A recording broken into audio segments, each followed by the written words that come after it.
The fluorescent lights of the downtown parking garage hummed overhead as Maya Chen wheeled herself toward her van.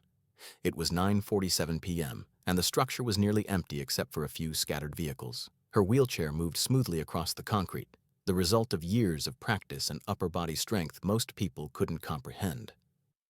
At 38, Maya had spent 15 years in Naval Special Warfare, one of the first women to break through barriers in special operations. Her call sign had been Viper, deadly, precise, and always calculating 3 moves ahead. That was before the mission in Yemen, before the explosion that shattered her spine but couldn't break her spirit. The sound of footsteps echoed behind her. Maya's training kicked in immediately, multiple persons, trying to be quiet, but failing. Her hand moved instinctively to check her concealed carry position, a habit she'd never lost. "Hey, look what we got here," a voice called out. 3 men emerged from behind a concrete pillar. The leader wore an expensive leather jacket that didn't match his predatory stance. Lady in a wheelchair, all alone. That's not safe. Maya stopped, turning her chair to face them directly. Her eyes cataloged everything in 2 seconds. Leader, 6'2", right-handed based on weapon positioning under jacket. Left flanker, nervous, probably armed but inexperienced. Right flanker, confident, former military maybe, real threat. "I'm fine, thanks," Maya said calmly, her voice betraying none of the tactical assessment running through her mind.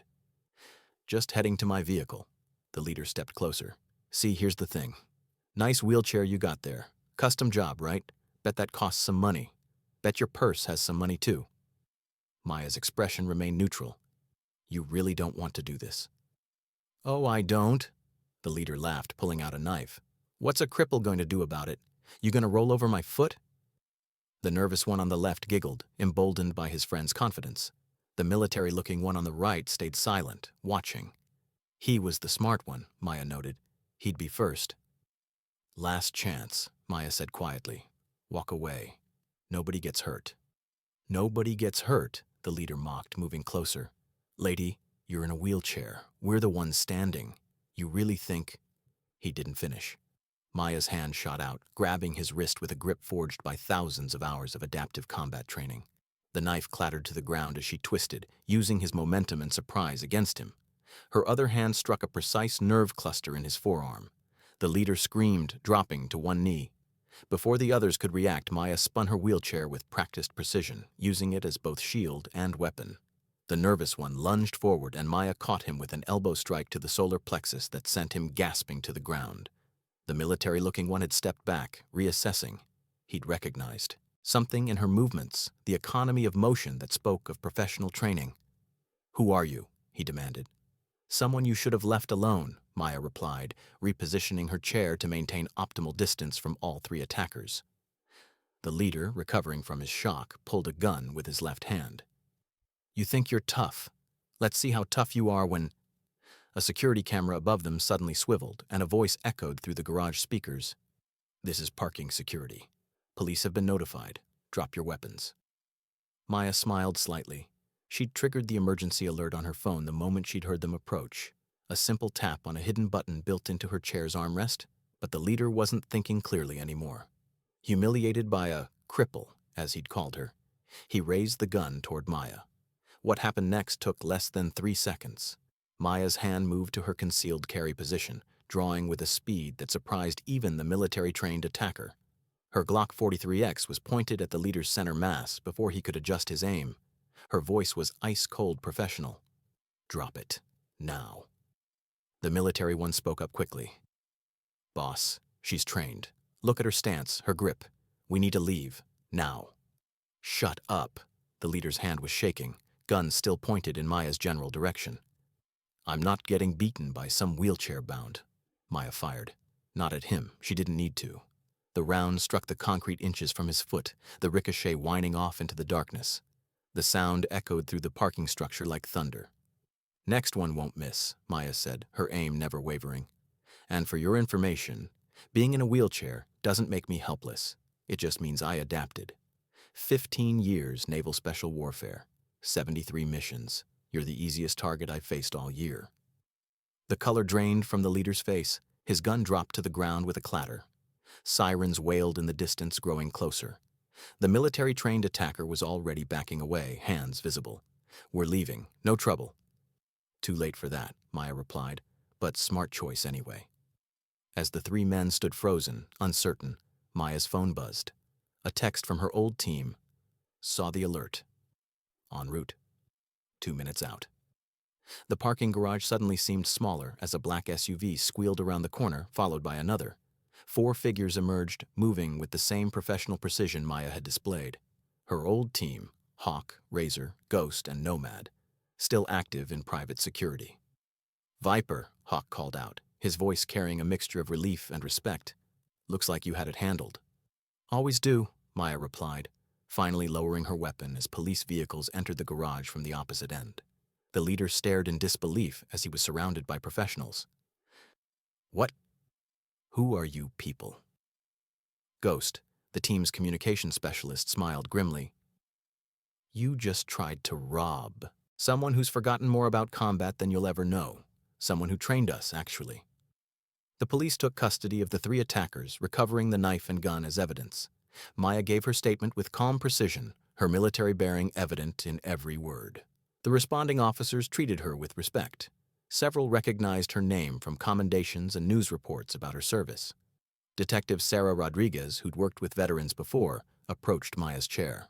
"Ms. Chen, you showed remarkable restraint. Most people with your training would have done exactly what I did," Maya interrupted gently. "Control the situation with minimum necessary force. My legs don't work, detective. Everything else does just fine." Rodriguez nodded. "The cameras caught everything, clear self-defense. But those men are talking now, saying you're some kind of special forces legend. Is that true?" Maya glanced at her team, all of them grinning. "I served, did my job. The wheelchair happened, life went on. But some skills don't disappear just because you're sitting instead of standing." As the police finished processing the scene, Hawk wheeled up beside Maya. "You know, when you retired from active duty, we thought you'd slow down, open a consulting business, teach maybe." "I do teach," Maya replied. "Adaptive combat training for disabled veterans, self-defense for wheelchair users. Turns out getting blown up just changed my perspective, not my capabilities." Nomad, their medic, crouched down to eye level. Those guys had no idea. They saw the chair and assumed helpless. Classic predator mistake. "That's what I count on," Maya said quietly. "Underestimation is a tactical advantage. People see the wheelchair and make assumptions. Assumptions get you hurt." The garage slowly emptied as police vehicles departed with the attackers. Maya's team stayed close, as they always did when one of their own needed backup.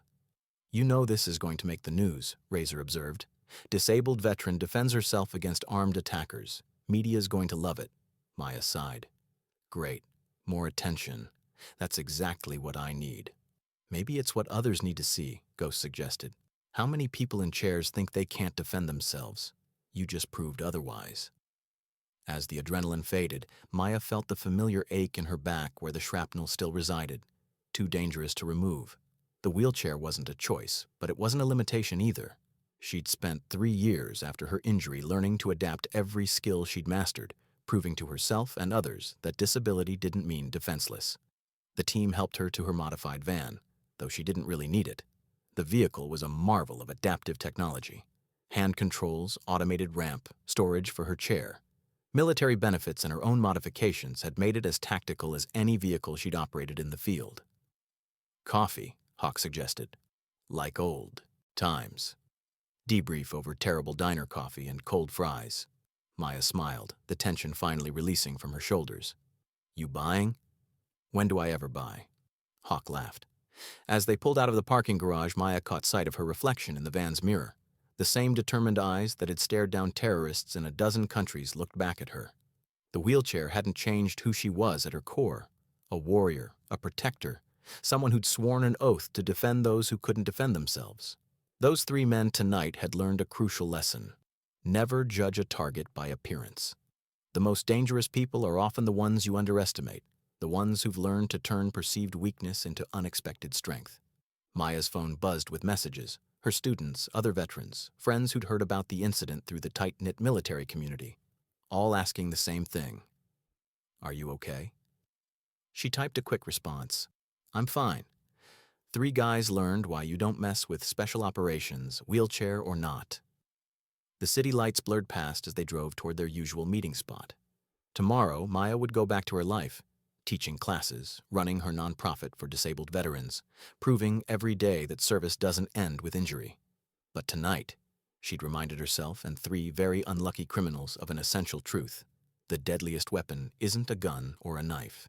It's a trained mind in a body that's learned to adapt, overcome, and never, ever quit. The wheelchair was just a chair. Maya Chen was, and would always be, Viper, lethal, precise, and always 3 moves ahead. As Hawk pulled into the diner parking lot, Maya looked at her team, her family forged in combat and adversity. They'd stood by her through the injury, the recovery, the long road to finding her new normal. "You know," she said as they gathered around her van, "those guys thought the wheelchair made me vulnerable. They never realized it just changed how I fight, made me smarter, more precise.